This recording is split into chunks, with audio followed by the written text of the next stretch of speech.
Tingkar ulah di angka lolos, benar itu pegat bentangkeun eta jaringna. Oh kaditu habok gaik ampun Ujang sarta ieu teh bapak sarta kunaon maneh kala ngabantu warga sarta. Aduh ampun Sarmi tulungan aing Sarmi, aduh sarta teuing ieu teh bapak sarta. Sampurasun wargi-wargi Sunda sadayana tepang dangu deui sareng simkuring dina ieu channel. Ayeuna simkuring bade neraskeun hanca carita nyegik carios ieu karangan simkuring Pribados. Mangkanya wargi-wargi Sunda sadayana anu teu can subscribe di subscribe heula nya channelna supados simkuringna dina bedar cariosna leuwih sumangat deui sareng tiasa midangkeun carios-carios anu mudah-mudahan sasieur sabeunyereun tiasa ngahibur kaum dangu sadayana, khususna mah carios anu ayeuna nuju di pedar mudah-mudahan tiasa ngabeberah manah kaum dangu di mana bae ayana. Ayeuna mangga cuang kawitanan.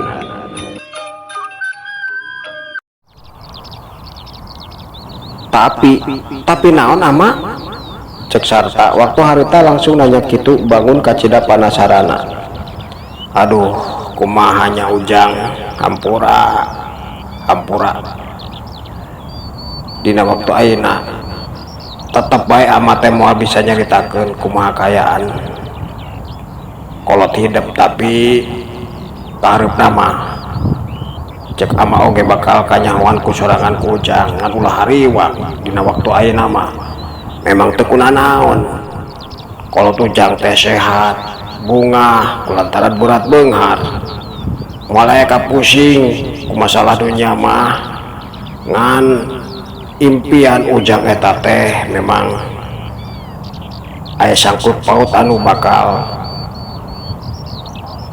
kapanggih ku Ujang dina waktu kahareup ngan geus ayeuna mah ulah mikiran masalah eta deui Ujang cek ama oge Ujang mah kudu tetep ngulik pangarti nepikeun ka sakabeh pangarti anu aya di diri ama kacangking ku Ujang tah eta kitu bae Ujang namanya sing tenang ulah sieun kitu rasieun kieu cek Mama Kiai waktu eta langsung nyerita kitu bari nepakan tak-takna atuh Parman teh waktu eta rada ngahuleng pinu ku panasaran tapi bingung moal bisa maksa supaya guruna nyaritakeun sagala rupana jeung deui eueuh alasan naon anu kudu dipaksa supaya Mama Kiai nyaritakeun sagala rupana sabab teu ngarti naon anu kumanehna dirasa panasaran salian teh hayang nyaho impian eta teh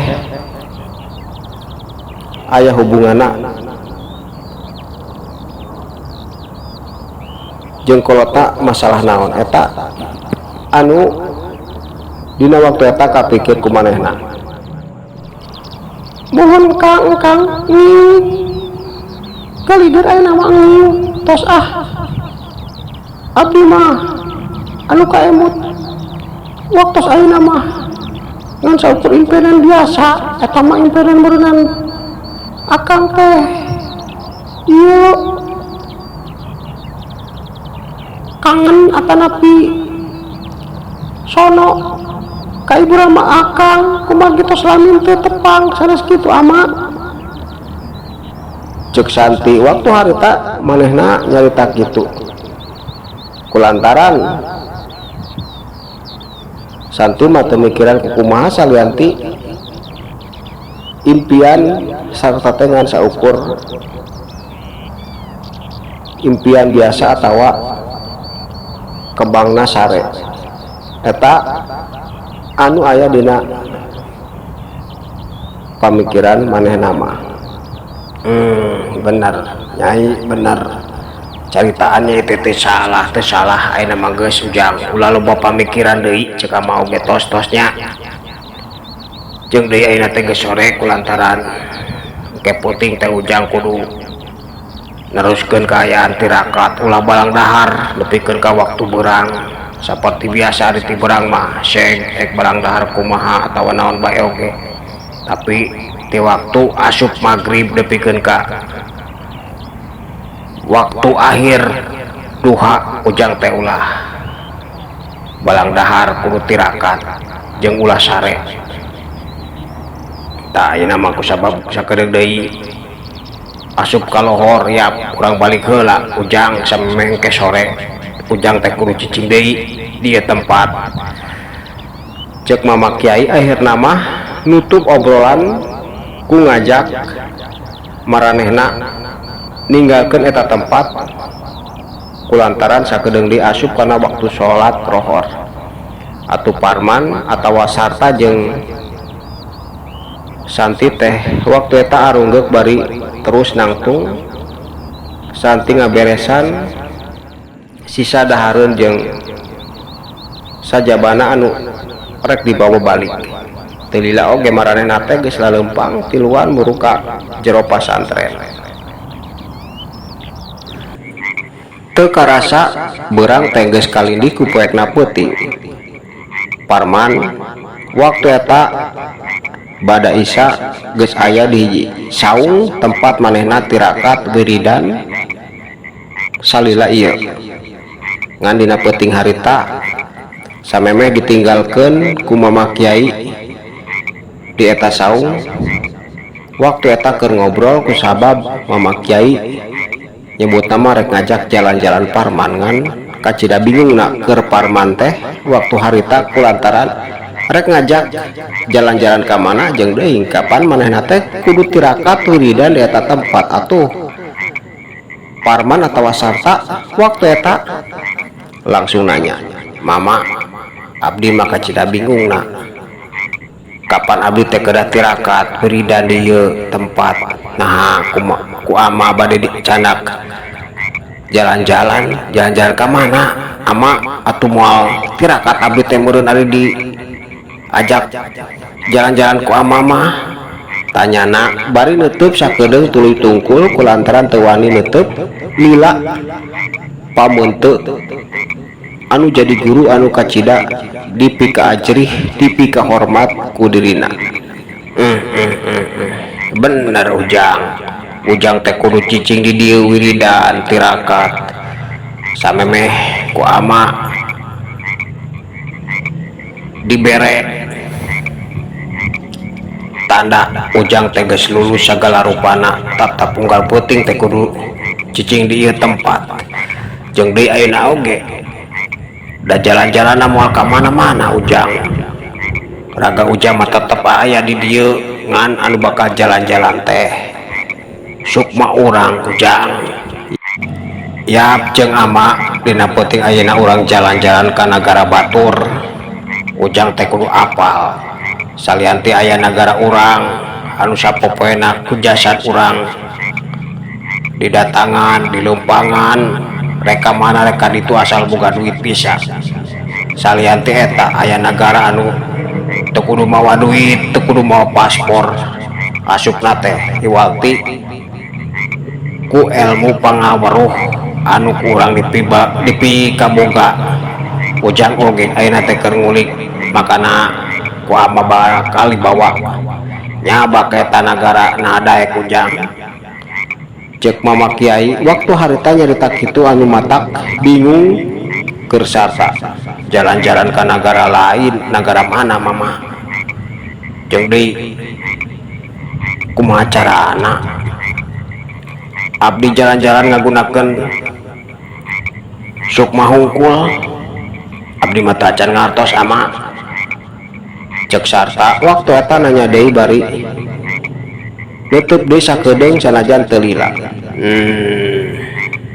Atuh carana mah ujang kapan ayeuna teh bakal diajarkeun ku ama sabab sagala rupana geus kacangking ku ujang ngan can dibejaan cara-carana kudu kumaha ngagunakeunna ku ama sabab ama mah teu hayang ngajangkikeun kitu jeung kieu iwalti ujang kudu ngalaksanakeun naon bae anu diparetahkeun ku ama.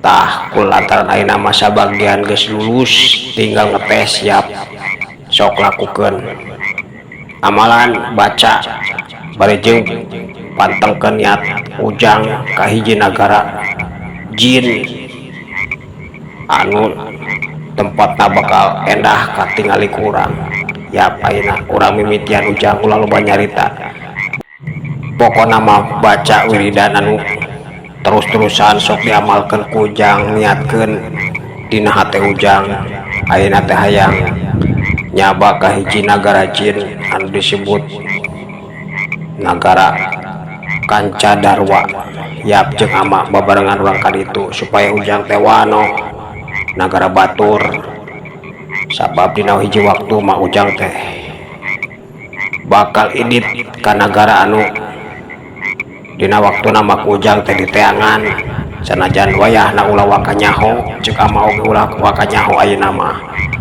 engke oge geus waktu nama sagala rupana oge bakal dipikanyaho ku ujang tah geus ulah loba pamikiran ayeuna mah yap juang jalan-jalan jeung ama ka eta nagara. Cek mama kiai bari ngamimitian busatkeun kakuatan batina atuh parman oge dina waktu eta ngan saukur unggul kulantaran manehna mah tara ngabantah kitu jeung kieu salagi diparentahkeun ku guru jeung teu matak cilaka ka manehna dilaksanakeun bae dina waktu eta oge terus wiridan musatkeun batina kanu kawasa jeung menta hayang jalan-jalan ka eta nagara anu disebutkeun tadi ku mama kiai. Tulila ti harita ngadadak parman ngarasa awakna jol aya di hiji nagara anu kacida matak bingungna keur manehna kulantaran caang eta nagara teh kawas ti beurang tapi teu katembong aya panon poe kawas di nagara manusia. Atuh parman teh ngaleret ka mama kiai anu keur imut bari muterkeun teteupanana ka sabeudeureun eta tempat.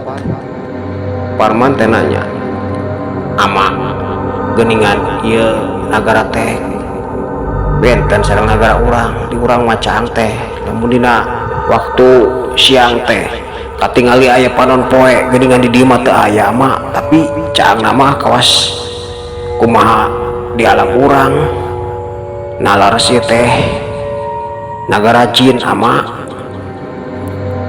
Cek parman waktu harita nanya kitu bari manehna oge sarua muterkeun teteupanana ka sabeudeureun eta tempat. Bener ujang bener tah kieu kaayaan nagara jin teh ujang caangna mah caang kawas di alam manusia tapi boal aya matahari sabab lamun aya matahari moal kuateun atuh memangna urang manusia anu wujud sampurna hari bangsa lembut mah moal kuat ngarasakeun panasna panon poe moal kuat ujang moal kuat beda ena sok ulah nyoba nyarita deui yap urang jalan-jalan tingali sagala kaayaan anu aya di ieu nagara. Cek mama kiai bari leumpang miheulaan parman atuh parman oge teu cicing terus nuturkeun guruna. Ayeuna urang tinggalkeun heula kaayaan Parman anu keur diajak indit ka nagara jin ku Mama Kiai. Caturkeun Juragan Karman jeung 5 anak buahna keur ngobrol deui kulantaran nepikeun ka waktu eta 5 anak buahna teu bisa asup ka lembur Mang Komod sabab tengkah maranehna teh kahalangan bae kulantaran tiap rek asup ka lembur Mang Komod sok dihalangan bae ku sakabeh anak buah Mang Komod. Atuh puguh wae waktu eta teh Juragan Karman keur nyawalakeun masalah eta. Nah bener Arandika teh sama sekali can bisa ngadeukeutani masih Komod. Cek Juragan Karman nanya kitu bari muterkeun teutepanana ka sakabeh anak buahna. Laras Juragan, laras imah Juragan Komod teh kacida kuatna dina panjagaana teu nyangka tadi nama suga teh gampil tapi geuningan waduh sulit Juragan sulit tuka kedah kumaha carana supaya bisa nyaketan eta imahna. Cek sakabeh anak buahna waktu harita ngajawab bari gogodeg kulantaran kacida hanjeluna. Lamun kitu mah geus caricing heula Arandika mah caricing sabab kuring oge geus bisa ngabayangkeun moal gampang si Komod teh loba anak buahna buah-buah manehna teh geus ngarasakeun urang ayeuna keur nalungtik kaayaan pagawean manehna jadina teh geus nyiapkeun sagala rupana. Wah cilaka lamun kitu mah kuring oge moal cicingeun geus aya nama jiger baralik ke namun kuring geus meunang cara anu alus Arandika bakal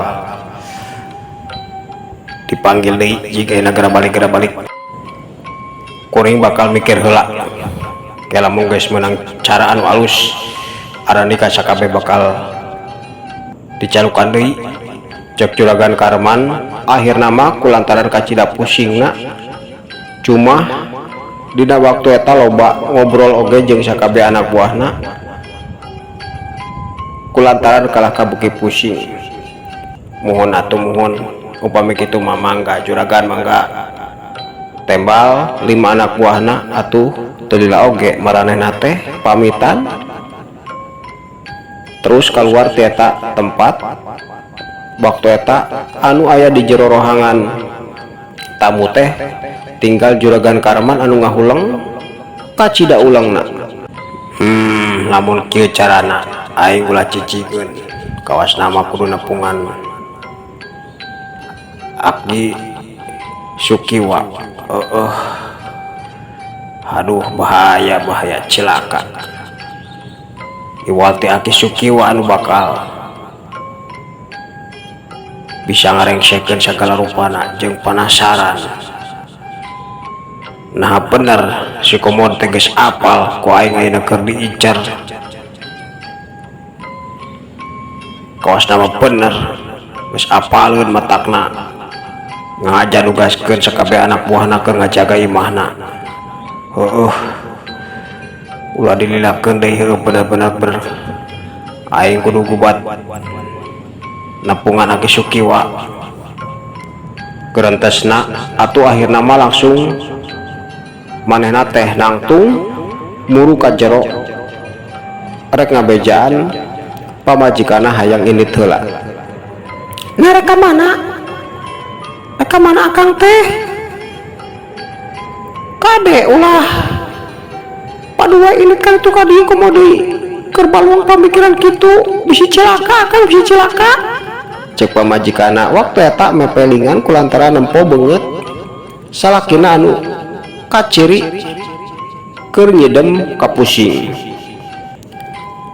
Akang terek dengan solusi ambu kulantaran nepikeun ka waktu ayeuna barudak teh can bisa ieu can bisa asup ka lembur si komod can bisa ngadeukeutan imahna matak nepikeun ka ayeuna can bisa ngajalankeun rencana. Jadi akang terek dengan solusi ieu deui cara iwal teh kudu napungan Aki Sukiwa guru akang ambu tembalna bari make helm kulantaran manehna dina waktu eta inditna rek make motor nya atuh sug ari puguh ka mana niang nama tapi ka hade hati-hati akang ulah loba pamikiran di jalan teh bahaya kemudi naik motor sosoranganan bisa celaka jig ari ka Aki Sukiwa mah kuring ngeug bener atuh sugan we menang bolongan ti guru akang tembal pamajikana. Atuh geus kitu mah Juragan Karman teh teu loba nyarita deui kencring indit tinggalkeun imahna ngagunakeun motor rek ngajugjug tempat di mana guruna aya. Teu lila oge manehna teh geus nepi ka hiji lembur terus motorna diarahkeun ka hiji imah panggung anu aya di ujung lembur. Sanggeus nepi ka eta imah motorna teh geuwat ku manehna ditempatkeun di tempat biasa anu biasa digunakeun leundeun motor setiap datang ka eta tempat. Barang nepi ka hareupeun panto ka katrok manehna teh bari uluk salam sampurasun Aki aya di bumi teu Aki ya abdi Karman. Pokna bari terus-terusan ngetrokan eta panto teu lila ti harita aya anu nembalan rampes ke heula ujang ke heula tembal hiji nini geuningan eta teh pamajikan Aki Sukiwa. Sanggeus rada lila nungguan beunang si nini teh masih kena aya di tukang kolotrak kadenge muka kentulak teu lila bray panto teh muka lol ka tembong hiji nini anu geus kacida kolotna neuteut ka manehna. je geuningan ujang sok tiap-tiap asup ujang asup aya si Aki teh tuker yuk keur ngahujan lambar tuh di dapur tapi sok we diuk heula siuk diuk-diukna ujang kayak di ieu heula dibecaan heula si Akina cek si nini nyarita kitu bari seri leutik. Atuh Juragan Karman oge waktu eta unggut bari teu poho manehna teh mikeun oleh-oleh ka pamajikan guruna. duh ujang meuni rani kieu atuh datang mah datang bae teu kudu barang bawa sagala ujang cek si nini tapi bari narima eta oleh-oleh ka tembong kacida bungahna si nini teh teu nini untuk ngarepotkeun ieu mah tambah lengoh bae hapunten teu tiasa nyandak anu syukur hapunten kumargi da ngadadak ka dieu nage nini tembalna nya ujangnya teu naon cek ini oge bisi teu mawa naon oge malik kieu ieu cek si nini bari ngaleos ninggalkeun Juragan Karman. Teu lila ti harita Aki Sukiwa geus datang ka hareupeun manehna. Geuningan aya ujang aya naon jang geus lila ngamplong pisan teu datang. Atuh ulin ka dieu teh ulah sok mopohokeun ka kolot kena teu boga pangabutuh plengles da ku Aki oge malih penta itu malih penta ieu sanajan ujang loba oge moal cek Aki Sukiwa. Waktu harita nyarita kitu bari nepakan tak-tak Juragan Karman. Hapunten Aki hapunten rumaos abdi teh tamelar pisan kaki hapunten kumargi di lembur teh paciweuh ku itu sareng ieu ngan abdi teh ayeuna bade jujur bae nuju pusing ku hiji jalmi. Eta jalmi teh tos ngaruksak bisnis abdi ngan eta mah tos teu dipikiran deui ayeuna mangan aya anu jadi emutan ku abdi teh naon kumanya. Asa bingung nyarioskeun anak aki cek Juragan Karman waktu eta ngadadak asa pagiwur rek nyaritakeun kaayaan anu salila ieu di pikiran ku manehna, tapi ngadadak dihareupeun guruna mah asa hese kaluar tina sungutna. Ujang ulah diheum-heum boga pamikiran atau boga kapusing teh sok caritakeun aya naon Ujang, boga kapusing ku jalma-jalma saha jeung geus ngaruksak naon, bisnis naon anu diruksak ku eta jalma teh sok caritakeun ka Aki. Cek Aki Sukiwa waktu harita langsung ngadesek kulantaran geus hayang ngadenge naon anu bakal dicaritakeun ku Juragan Karman. Kieu Aki abdi teh nuju ka pusing pinuku ka pusing ku hiji jalma anu ngaran Komodo. Eta jalma teh berat beunghar ngan geus ngaruksak bisnis abdi teh anu sok meseran taneuh kawas teu terang bae Aki teh kana pan abdi teh kapungkur sok meseran taneuh tah ayeuna gara-gara aya eta jalma. Sadaya jalmi anu bade ngical taneuh teh tara ka abdi deui kumargi eta jalma teh ngaleuwihan harga ti abdi.